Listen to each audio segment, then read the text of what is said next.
Hello my dear students, good evening. आज जो मैं आपके लिए लैटिन मैगजीन्स लेके आई हूँ वो बहुत ही फेमस मैगजीन्स हैं और ये इंडियन कॉन्ट्रैक्ट एक्ट की मैगजीन है। The name of the Latin maxim is consensus ad idem. What is the meaning of consensus ad idem? Consensus ad idem का मतलब होता है यदि कोई व्यक्ति एग्रीमेंट बनाते टाइम सेम सेंस में सेम थिंग पर एग्री हो जाए उसको हम क्या कहते हैं? कॉन्सस एड इडम कहते हैं। In English we can say the agreement by the person upon the same thing in the same sense. दोनों ही व्यक्ति एक ही पॉइंट पर एग्री होना, दोनों ही व्यक्ति का एक एग्रीमेंट में एक ही पॉइंट पर एग्री होना क्या कहलाता है? कॉन्सस एड इडम कहलाता है। Now the next term is डोली कपैक्स एंड डोली इन कपैक्स। डोली इन कपैक्स का मीनिंग क्या होता है? डोली इन कपैक्स means the word dolly here is used that belongs to the child. Dolly in capex means a child who is incapable to commit the crime, and dolly capex means the child who is capable to commit the crime. डोली इन कपेक्स में क्या होता है actual में? डोली इन कपेक्स में suppose कीजिए अगर कोई चाइल्ड है बिलो द 7 ईयर है तो कोर्ट ये प्रिज्यूम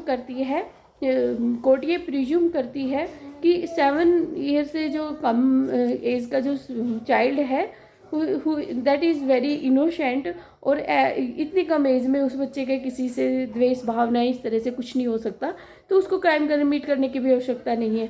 तो डोली इन कपेक्स का मतलब क्या है? ए child who is the below the 7 year not capable to commit the crime.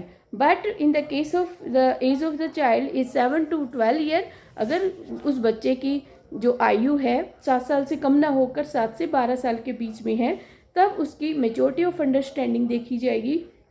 उससे इस तरह के क्वेश्चन पुट किए जाएंगे ताकि उसका मेजॉरिटी ऑफ अंडरस्टैंडिंग देखा जा सके, कि उसकी सेंस देखी जा सके कि इसको किस लेवल तक बातें समझ में आ सकती है। तो doli incapax who is incapable to commit the crime, और doli capax means who is capable, a child who is capable to commit the crime.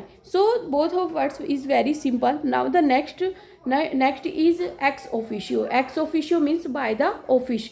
X officio means by the office. So my dear student, for the more legal and Latin words and legal magazine, please like and subscribe my channel.